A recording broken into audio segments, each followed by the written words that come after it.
고린도전서 14장 1절에서 19절의 말씀으로 우리에게 주시는 하나님의 말씀에 함께 은혜 받기 원합니다. 바울 사도는 고린도전서 12장에서 은사에 대하여 우리에게 말씀해 주셨습니다.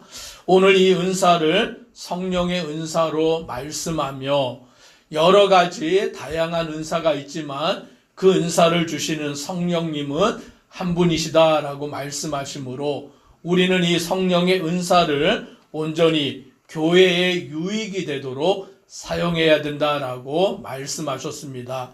그리고는 고린도전서 13장은 유명한 사랑장인데 바로 우리가 사랑으로서 이 은사를 사용해야 한다라고 말씀하여 주고 있는 것입니다.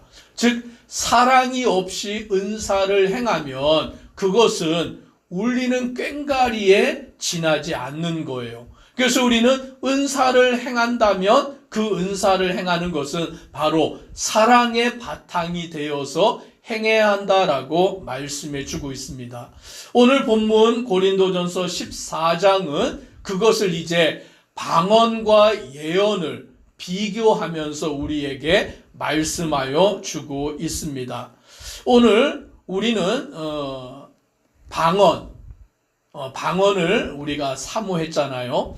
요즘은 뭐 그렇게 이제 방언을 말 이렇게 하지는 않지만 예전에 한때 방언을 굉장히 사모했던 적이 있어요. 또 어떤 곳에서는 방언받지 못하면 구원받지 못하였다라고 말할 정도로 이 방언을 굉장히 중요하게 여겼던 적도 있습니다.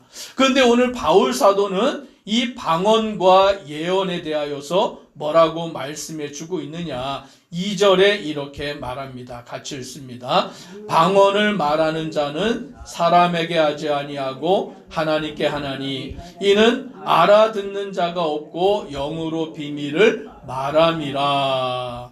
즉 방언으로 말할 때, 방언으로 기도할 때에 오늘 그것을 사람은 알아듣지 못하고 하나님께만 드려서 하나님이 알아듣는 그와 같은 기도다라고 말하는 거죠.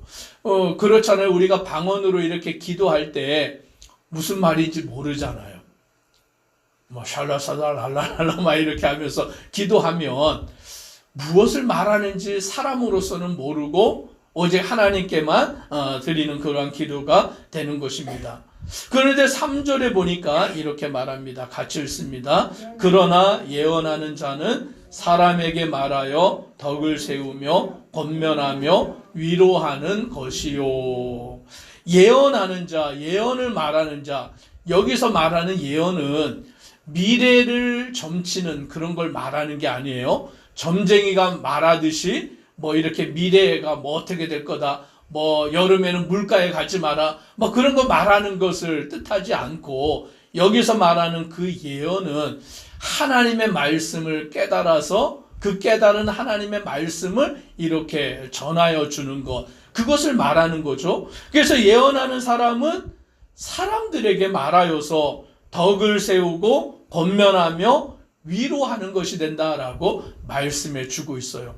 즉 방언으로 막 말하고 방언으로 기도하면 아무도 못 알아듣는데 예언으로 말하면 그 예언으로 말하는 것은 사람들이 듣고 깨닫게 된다라는 것이죠. 그래서 4절에 이렇게 말씀합니다.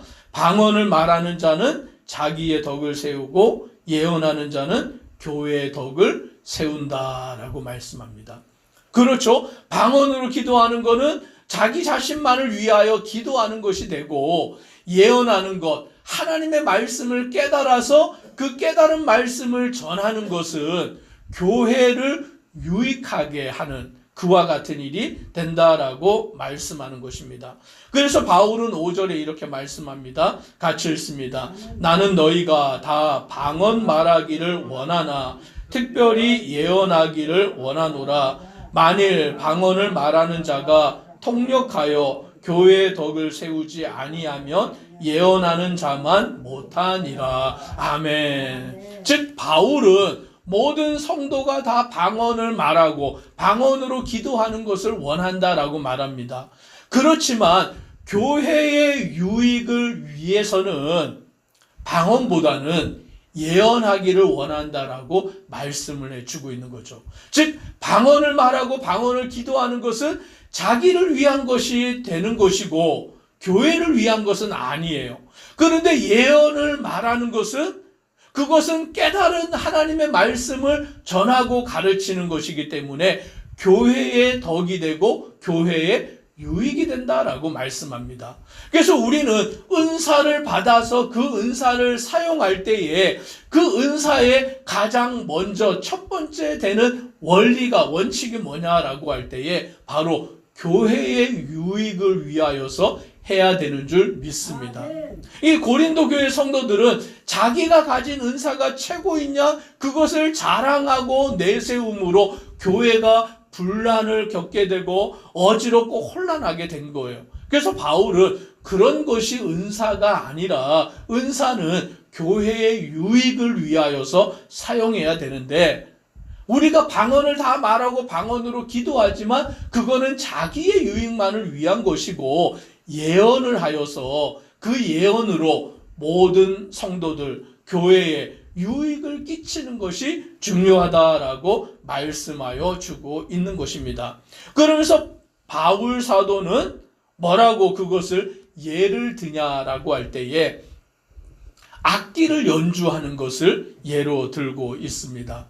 피아노도 있고 바이올린도 있고 또 피리도 있고 뭐 여러 가지 종류의 악기가 있잖아요. 그런데 그 악기를 이제 연주하는 사람이 그것을 이렇게 레슨을 받아가지고 훈련을 하고 연습을 해서 그 음을 제대로 내는 사람이 악기를 연주를 해요. 오케스트라 있지 않습니까? 막 베토벤이나 모차르트 이런 사람들이 그 작곡한 그 악보대로 곡을 연주하면 그 오케스트라의 연주를 딱 들을 때 어떤 느낌을 우리가 받습니까? 아, 너무 좋다. 너무 아름답다. 그것을 들으면서 우리가 감동을 받잖아요. 그런데 만약에 그 오케스트라를 연주하는 사람 가운데 배우지 않은 사람이 악기에 대해서 모르고 배우지 않은 사람이 거기에 끼어가지고 만약에 바이올린을 키는 거예요. 그러면 무슨 소리가 나요? 소리가 나죠. 악보대로 그 음이 나오는 게 아니라 막 자기 멋대로 깽깽깽깽거리면서 막 그런 소리가 나는 거예요. 그러면 우리가 그것을 들을 때 어떻게 되는 거죠?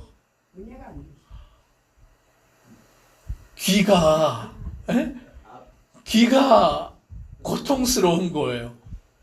왜 저런 소리가 나지? 도대체 왜 저러지? 그러면 이제 그 소리는 소음이 되고 공해가 될 수밖에 없는 거예요. 지금 바울이 그런 것을 우리에게 말씀합니다. 전쟁이 막 날 때 나팔 소리를 불러서 군인들에게 그것을 알려야 되는데 그 나팔 소리가 제대로 나지 않으면 전쟁을 대비할 수 없다라고 말하는 것이죠. 오늘 이와 마찬가지로 오늘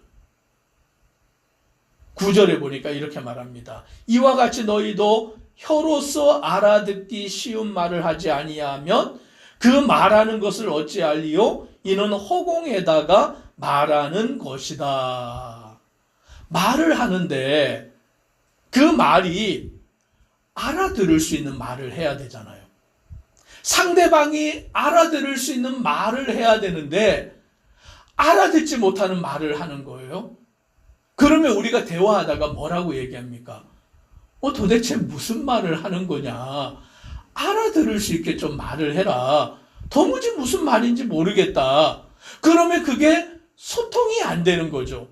소통이 안 되면 관계가 이루어질 수 없는 것입니다. 그래서 바울은 뭐라고 얘기하냐면 11절에 말하면 내가 그 소리의 뜻을 알지 못하면 내가 말하는 자에게 누가 된다고요? 외국인이 되고 말하는 자도 내게 외국인이 된다라는 거예요. 오늘 제가 여기서 설교를 하는데 우리나라 말로 설교를 하는 게 아니라 외국어로 막 하는 거예요. 러시아어로 막 다른 나라 말로 막 해요. 그러면 여러분들이 여기 앉아 있는데 알아들을 수 있습니까? 없습니까? 못 알아듣는 거예요. 그러면 이제 여기 나오겠어요? 안 나오겠어요? 안 나오죠. 나와도 못 알아듣는 말만 하니까, 외국어만 하니까 나 도무지 이제 거기는 못 가겠다, 이렇게 되어버리는 거죠. 서로 소통이 되지 아니하는 그 말은 의미가 없는 말에 지나지 않는다라고 말씀해 주고 있는 것입니다. 그래서 바울은 방언을 하는 자에게 뭐라고 말하냐면 13절 같이 읽습니다. 그러므로 방언을 말하는 자는 통역하기를 기도할지니. 무엇을 위해서요? 통역을 위해서. 만약에 외국인이 와서 말을 하면 그 외국인의 말을 알아듣기 위해서는 누가 있어야 됩니까? 통역을 해주는 사람이 있어서 그 외국말을 우리말로 번역해서 얘기해주면 알아듣는 거죠. 또 우리가 말하는 것을 그 외국인 말로 전달해주면 알아듣는 거죠. 이처럼 방언을 말할 때에는 통역하는 은사도 구하여서 그것을 알아듣게 하는 것이 중요하다라고 말씀하여 주고 있는 것입니다. 그래서 14절에 보면 내가 만일 방언으로 기도하면 나의 영이 기도하거니와 나의 마음은 열매를 맺지 못하리라. 이 말씀이 뭡니까? 내가 방언으로 막 기도하면 영으로 기도하는 거예요. 그런데 내가 그 방언의 기도가 무슨 말인지 내가 압니까? 모릅니까? 모르는 거예요. 방언으로 기도하면. 왜요? 우리 말이 아니라 나도 모르는 그 말로서 기도하기 때문에 영으로는 기도하지만 내 마음에는 그것을 알지 못한다라고 말씀하여 주고 있는 것입니다. 그래서 우리는 어떻게 기도해야 되느냐? 영으로도 기도하지만 마음으로도 내가 깨닫는 기도를 해야 되고, 영으로 찬송하지만 내 마음으로도 깨닫는 그와 같은 찬송을 해야 한다라고 말씀하여 주고 있는 것이죠. 그래서 우리의 말이, 여기서 방언은 언어예요. 언어.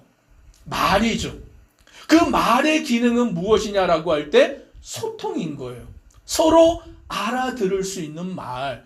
그래서 그 말을 알아듣고 그 말대로 그와 같이 행할 수 있는 그것이 중요한데, 오늘 바울 사도는 그 일에 대하여서 자기 자신도 방언을 다른 사람보다 더 말하는 것에 대하여 하나님께 감사를 드린다라고 18절에 말씀합니다. 그렇지만 바울은 뭐라고 얘기하느냐? 19절 우리가 같이 읽습니다. 그러나 교회에서 내가 남을 가르치기 위하여 깨달은 마음으로 5마디 말을 하는 것이 1만마디 방언으로 말하는 것보다 나으니라. 아멘. 방언으로 많은 말을 하는 것. 그런데 그것에는 알아듣지 못하니까, 소통이 안 되니까 그 수많은 말을 쏟아내는 것보다 하나님의 말씀을 깨달아서 그 깨달은 말을 5마디만 하더라도 그것이 더 낫다라고 바울은 말씀하고 있는 거예요. 그렇다고 방언을 하지 마라, 방언으로 기도하지 마라, 그게 아니에요. 기도해라. 그런데 그것을 자기 자신만의 유익을 주는 것이니까 자신을 위해서 하고, 교회를 위해서, 공동체를 위해서, 서로를 위해서는 예언의 말씀을 사모해서 깨달은 하나님의 말씀을 전하는 것이, 말하는 것이 모든 공동체의 유익이다라고 말합니다. 그래서 우리 12절을 같이 또 읽습니다. 그러므로 너희도 영적인 것을 사모하는 자인즉 교회의 덕을 세우기 위하여 그것이 풍성하기를 구하라. 아멘. 교회의 덕을 세우기 위하여, 즉 우리의 은사는 어떻게 사용해야 되느냐라고 할 때에 교회의 유익을 위하여 사용해야 되는 줄 믿으시기를 바랍니다. 이 은사를 자랑하라고 주신 게 아니고, 이 은사를 자기만을 위해서 사용하라고 주신 게 아니라 교회의 덕이 되고 교회의 유익이 되도록 사랑으로서 서로 섬겨 나아가도록 우리에게 은사를 주셨는 줄을 알고 깨닫는 우리 성도가 되기를 주의 이름으로 축복합니다. 기도드리겠습니다. 사랑의 하나님, 오늘 말씀을 통하여서 우리는 깨닫지 못하는 그 방언보다는 깨닫는 하나님의 말씀을 5마디라도 전하여서 그 공동체에, 교회의 성도들에게 유익을 주는 그와 같은 자가 되도록 은혜를 주옵소서. 우리가 받은 은사, 그 은사를 사용하는 그 기준은 바로 교회 공동체의 유익을 위한 것이고, 사랑으로서 그와 같은 일을 행하여 나아가는 우리 성도가 되도록 복내려 주옵소서. 예수님 이름으로 기도드리옵나이다. 아멘.